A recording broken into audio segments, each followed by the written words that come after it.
drummer Christopher Brown is really an established drummer on both coasts. I first met Chris Brown in New Jersey area, and we played some gigs together. And he eventually decided to make the move back to the West Coast, to Portland, Oregon, where he's from. He's the son of famed drummer Mel Brown, and Chris is really a great character and really a good example or role model for younger generations. Because of his time in the military, he just has a great way and a systematic way about life, and really has it together. So he's really a good example, and I hope you check out what he has to say. We also did this at Portland State because he has played with George Colligan. He's also played with Chuck Israels, so he's really part of that same group of guys that I had interviewed out in Portland, Oregon. So please check out this interview, subscribe, and stay tuned for future videos, and keep an eye out for Chris Brown. Thank you. Okay, so ladies and gentlemen, I'm here today with the great Chris Brown, or Christopher Brown, right? Mm-hmm. And very established jazz drummer here in Portland. I first met you back in New Jersey playing gigs, and you were on the East Coast for a while, and you're back here. And you're the son of the great Mel Brown. So let's talk a little bit about your life, your early years here on the West Coast in Portland. When did you talk about your musical background? When did you start playing, and how did you start getting into playing jazz? I started with piano when I was about 5 years old. Only did it just because my mom brought home like a picture of one of her co-workers' kids. I think she just really wanted me to play piano, so it was more like a competitive kind of thing. Hey, look, Johnny, my co-worker's son, Johnny or whatever, is playing piano. Like, what do you think about that? I'm like, I'll play piano too, right? Not that I was really into it. I did it for like a couple of years and put it down and picked up sports. And athletics has always been like a mainstay for me. Come from a pretty athletic family. And then music popped back up. Well, it's funny, actually, when I was in the 5th grade, kids kept disappearing in the middle of the day. And I was like, where are these kids going? And I realized that they were able to cut class if you joined band. And I was like, sign me up, like right now, right? I was like, right? And so I asked, what instrument should I play? Because I literally didn't care what instrument I played as long as I got to cut class. And they're like, you should play trumpet. It's the easiest one. It's only like, 3 buttons. I was like, all right. And I went down there, and they ran out of those. And they were like, well, what instrument do you want to play? I don't know what instruments even look like, really. And they said, well, let's see if we can size you up. And they're like, what do you think about a trombone? It's funny because I can literally like see the lady's face right now ask me this question. What do you think about trombone? I was like, well, what's that look like? She goes, that's the one that goes, I was like, oh, hell no. And I got stuck playing flute because that was the only thing that was left. She's like, you don't want to play drums? I was like, no, I don't want to play drums, because I started with pianos. I knew there were 12 notes on the piano, but there weren't 12 notes for drums, so it just seemed like an abstract thing. I didn't really have the patience to try to figure it out, and so I got stuck playing flute for like 2 weeks, and it got stolen at the store while I was playing video games. And then I picked up saxophone the following year, and that's when things really started to actually move. I remember my old middle school band director, which is also the old band director of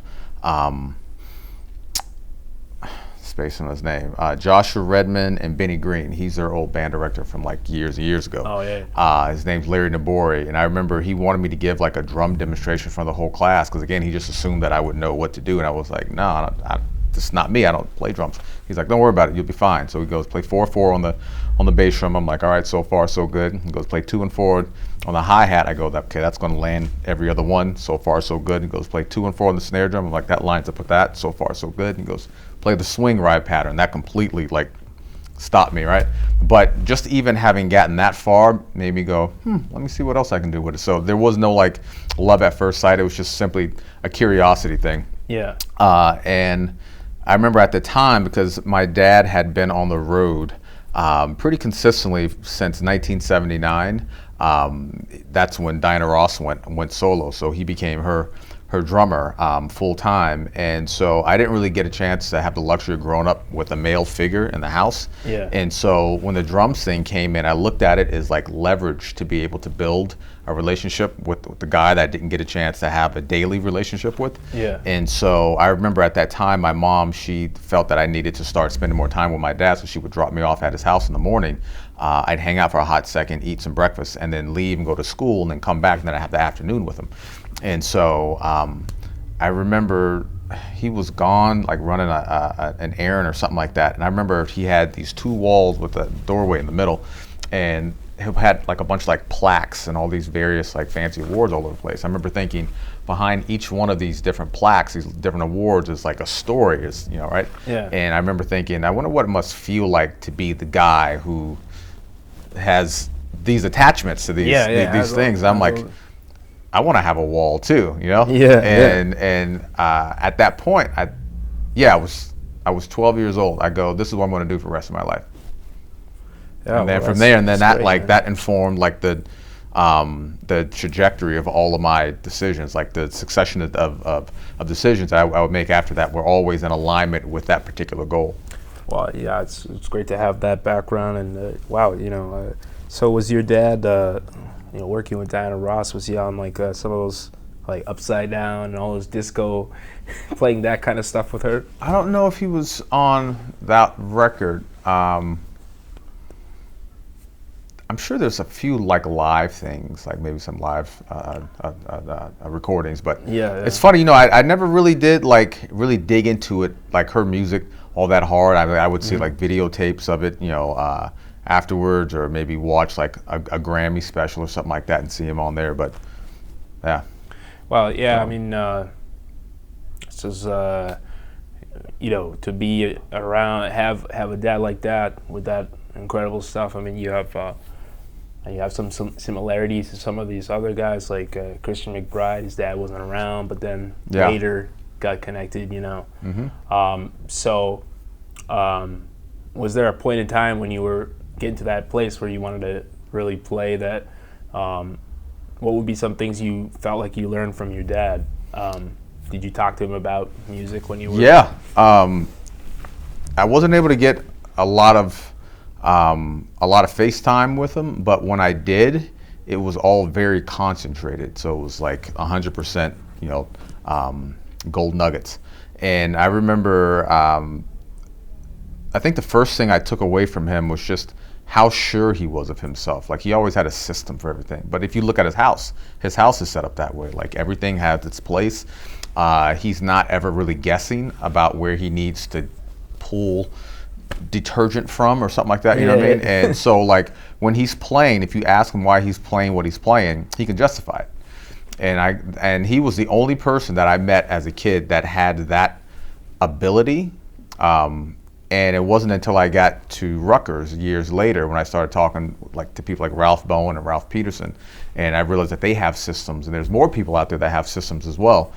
John Chen was actually, John Chen, it's funny, he was actually a piano player, for those of you that don't know, was actually one of the first people that I ever heard like really flush out the importance and value of having a system. Because the point of having a system is so you can be consistent, right? Yeah. And I remember asking him once about impressions. We were downstairs, well, of course it's downstairs, at Smalls. This is when it was like old, like dirty Smalls, right? Yeah. And I remember asking him in that back room area, I go, so when I hear piano players playing, it's something like impressions, and there's all these chords going by, even though the paper just says one chord, like what is that? And he goes, conviction and symmetry. And he goes, I have a whole system. If you want to call me next week, we can get together. I'll give you some lessons. He's like, I have a very codified way of thinking about things. And so when I heard that, it kind of reminded me of my dad a little bit, because he was very much like, there's a time and place for everything. And well, you know, many of the guys, the great masters that I've encountered are on that level, of systems, you know, because the same thing with Ron Carter. I mean, he has, you know, he would have us work on the Simandl bass method, which is classical, and he would have a system for playing that through, and only play it through maybe 20 times until it's right, you know. And he had a system of bass diagrams, of bass lines, So I mean, something like that. People, they're not just thinking on the spot. That's an illusion that people say with jazz. You're just improvising, you're screwing around. No, it's systematic and thought out, and it's worked out. And that's what you see with people on the bandstand. You either see people who are serious, or you hear people you can tell they're not practicing, they're not putting the effort in. So, but yeah, I played gigs with you in New Jersey, and I could tell you had it together. So, at what point did you decide to move to the East Coast and the 10 school and be working on the East Coast?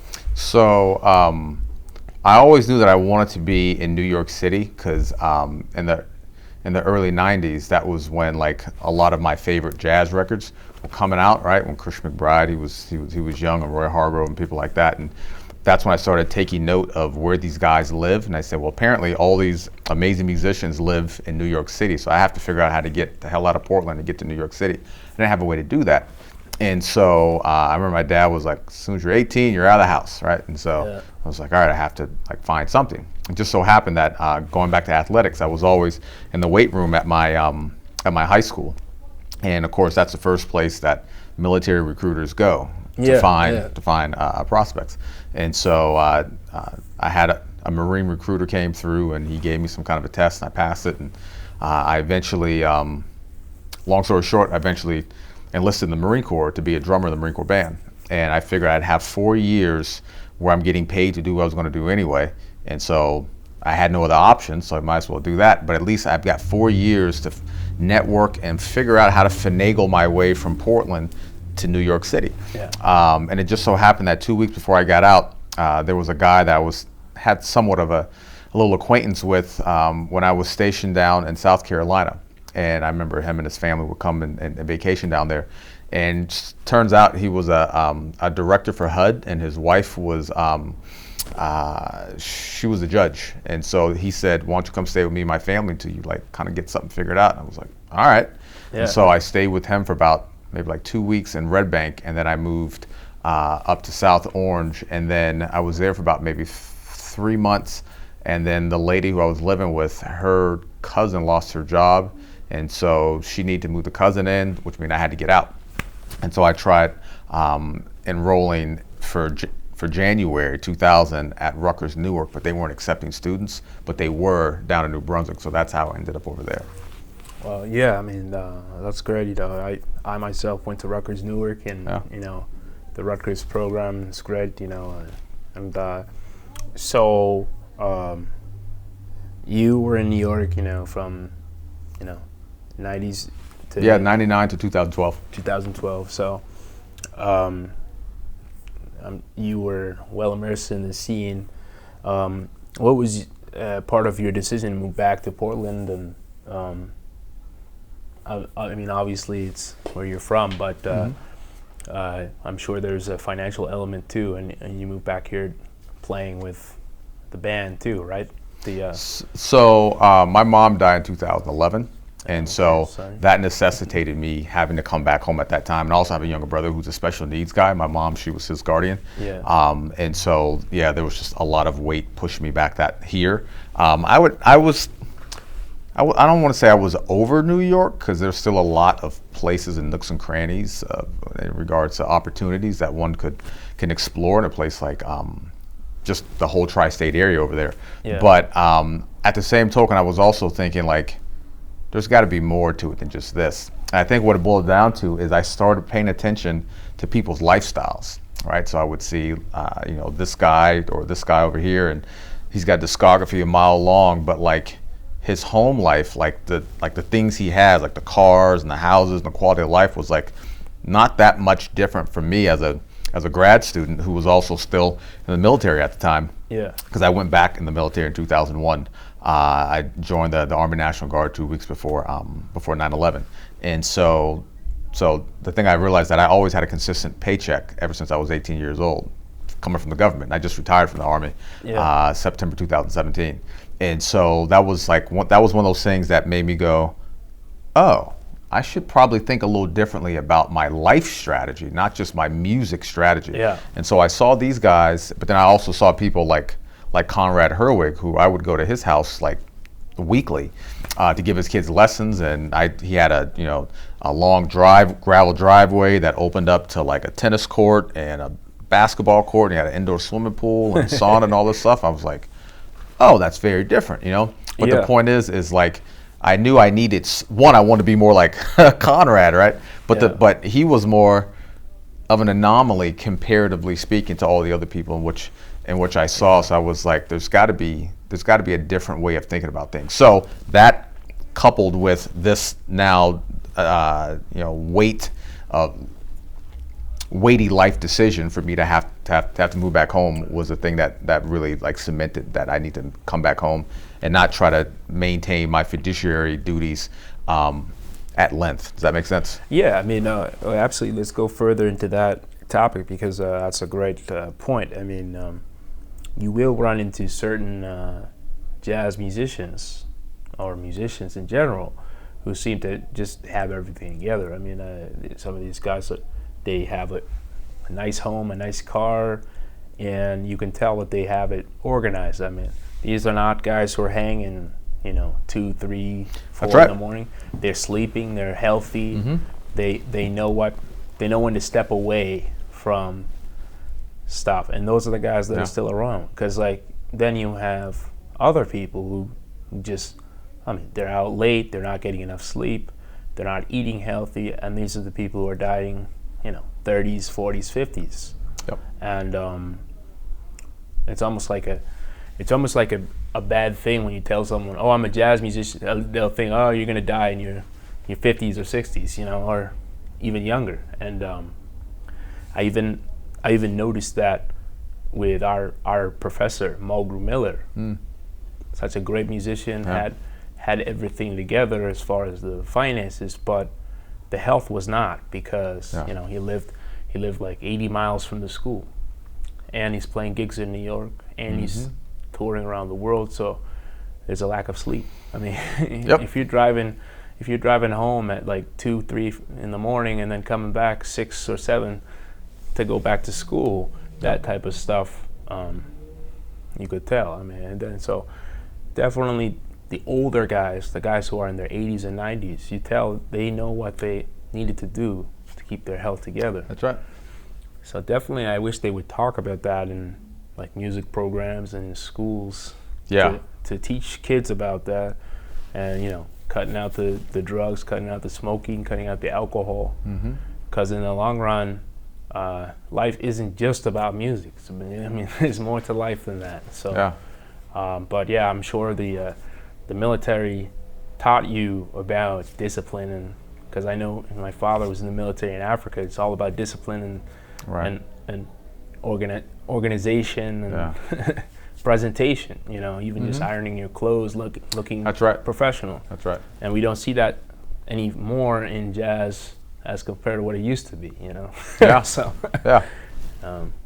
definitely that's a thing. So here in Portland, what would you say about the scene here in general, and living here?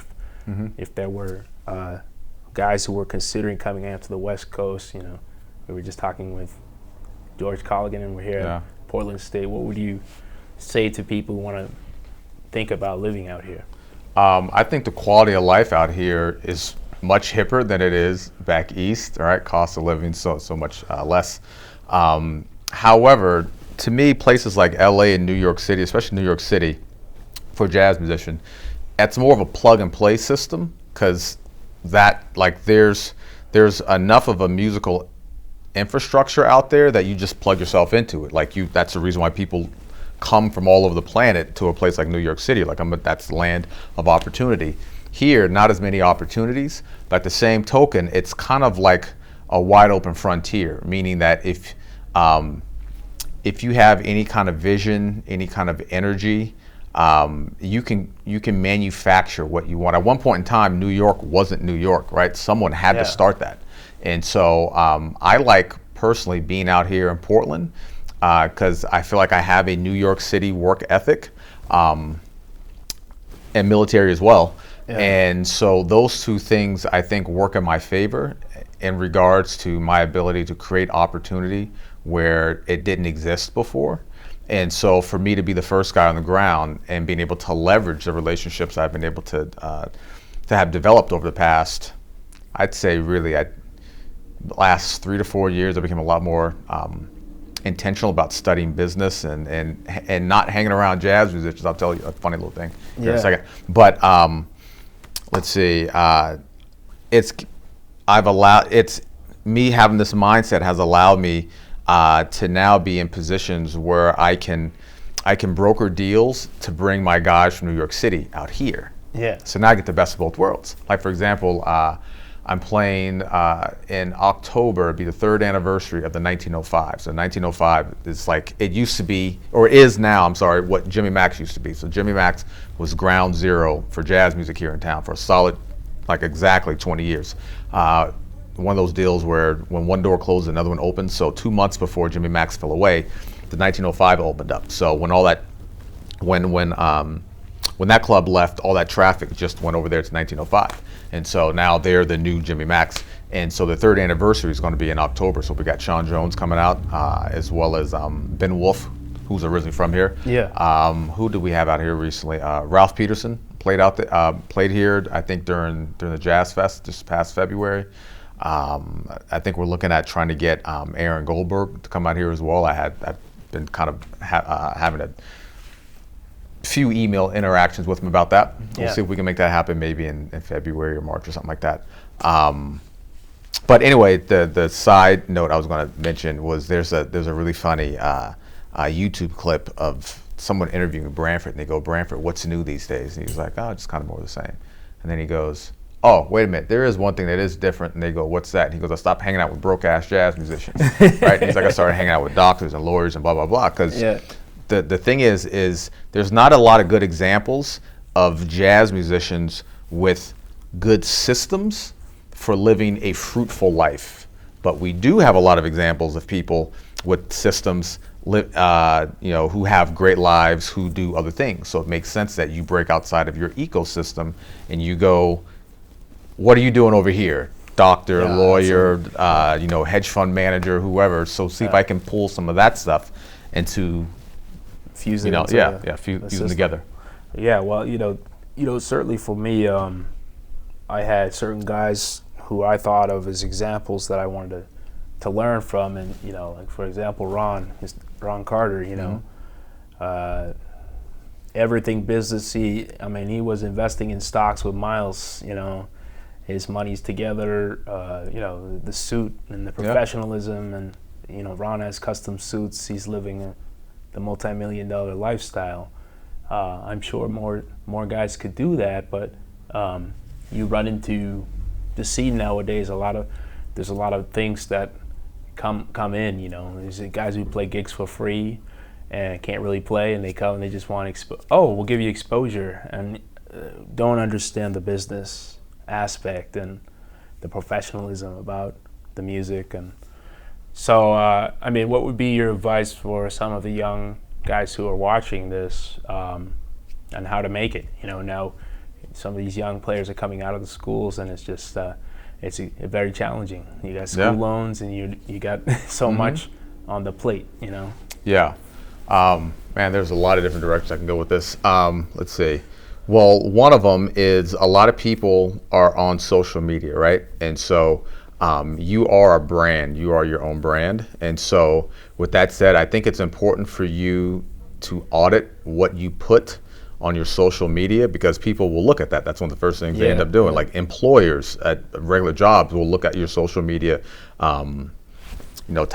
There's people that have gotten jobs, hired because of how it looked. There's people who have lost jobs, employment, because of how the social media thing looked. Also, I would say take ownership over your social media platforms, in the sense of make sure that the stuff that comes across it is only things that are actually like value adding. People say, well, social media, it's degrading society's kind of moral compass or whatever. All it is it's exposing what's already there. Social media, all it is, they're just open open pipes and we're filling it. Yeah. So audit what you allow to come across your daggone timeline, right? So if there's someone who's negative, but you don't want to necessarily unfriend them, then at least mute them so you don't ever see their stuff come across your daggone timeline. I figured that with Facebook, you can unfollow someone but still be their friend. That's right. You don't see all their stuff, but you want to check on them, you can still type in their name. That's right. So that's super important. So I would say that. Start studying relationships, like books on relationships, success principles, stuff like that. So you understand how to be. So what I mean by that is no one ever tells you when you're really an adult. Like, that's such a weird thing. You're like, I'm a kid and now I'm an adult, but I don't really feel like an adult and I don't even know what that actually means, right? And so there's a lot of people out there that have been able to kind of unpack that conversation at length. And for the sake of course, brevity here, I won't go into all that, but there's tons of people talking about this stuff. So start to understand what that actually means. I think a shortened a short synopsis of that would be, I would say, I look at the difference between being a child and being an adult let me back up. I think they're not very clear terms. I think a better way of looking at the difference between a child and an adult is effort. Like, either you're an amateur or you're a pro. Like, we know what that means, because that means effort, right? Yeah. Because there's some people who are children, like technically children, but they're a lot more mature than a lot of older people, right?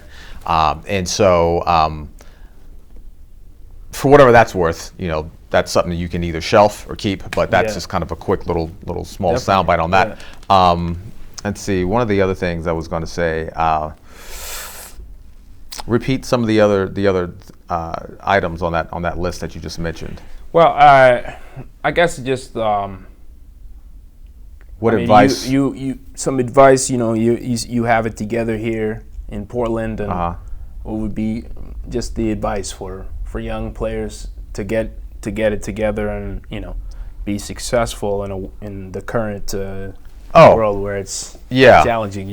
Mentors. You got to have a mentor, right? We understand the value of getting teachers to learn how to become better musicians, but for some reason we don't apply this in all the other areas of our life. A friend of mine, he said that there's like 5 walks of life. There's your spiritual walk, there's your physical walk, your emotional walk, your social walk, and your financial walk. So by definition, you need at least 5 mentors. That's if you have a spiritual walk, right? This is kind of optional, I guess. But for those other things, you absolutely need to have a model for that, because if not, you're literally shooting from the hip, hoping that you're actually hitting a target. And I have a lot of models in all of those different areas. That was one of the big things I noticed about hanging out with Winton. He's like, I have a ton of mentors, and he knows exactly what he goes to them for. So apply basically your proof of concept for yourself is that you understand how to grow here as a musician.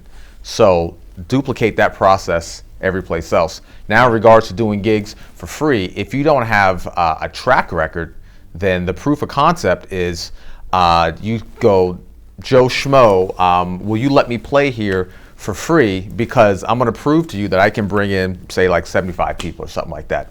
You do that a few times, you go, okay, now let's renegotiate the terms of this this relationship. So obviously it's unsustainable just to be doing free gigs all day long, right? Yeah. But the point is, you at least need something, because I don't know about you, I did a ton of free things when I was young as well, right? So I would say, here, check it out. So when I was still living back east, I got to a point where I said I was able to command never doing a gig for less than like $100 or like $150, right? Like, guarantee. Yeah. So I get here in Portland, no one's given a guarantee. It's all door stuff. So I had a choice. I could either hold rigid to this idea that I had of myself and what I think my self-worth is or value is, but then potentially never work here in this town. Or I could say, you know what, Chris, if you're as good as you think you are, then go ahead and eat it for like a short period of time. Do these daggone door gigs so you can show your proof of concept that you are more valuable than just a door situation. Yeah. And then you should hopefully rise up through the rank to get back to where you were and exceed that, which is where I'm at now. Well, that's great, man. And obviously you're playing tonight. Where can people check you out in the different places? So normally I have one steady gig a week, which is kind of nice. I'm not really interested in doing like a ton of gigs. Yeah. But the 1905, I perform there every single Wednesday, and that's from 8 o'clock to 11 o'clock, northeast side of Portland. It's on the corner of Shaver Street and Mississippi Avenue. Let's see, and everything else just sort of like, fills in the gaps. So tonight is one of those gap fillers, which I'll be playing with George Colligan over at Blue Hour Grill. That's great, man. And do we expect to see you in New York anytime soon? Any gigs coming up? No, nothing on the books as of yet. I mean, if something pops up, great, But if not, I think the thing that I'm really So before we end up ending this, I think a good lasting message I can give, which is more of a question for whoever is viewing this to ask themselves, because this was a kind of a come to Jesus moment that I had a few years ago, which is it more important to make money off of music, 100% of your income off of music, or is it more important to live a phenomenal life with music anchored in the center of it? That's a very different question, which requires a very different answer, right? And strategy. And so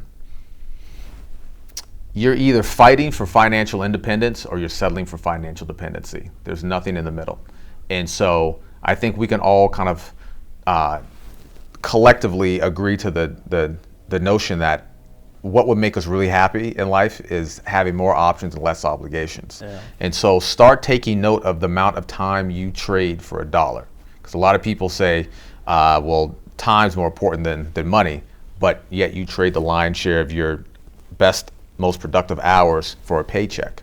And so I would start studying that duality of time versus money. Absolutely. You'll be shocked as to what you learn about yourself. Yeah.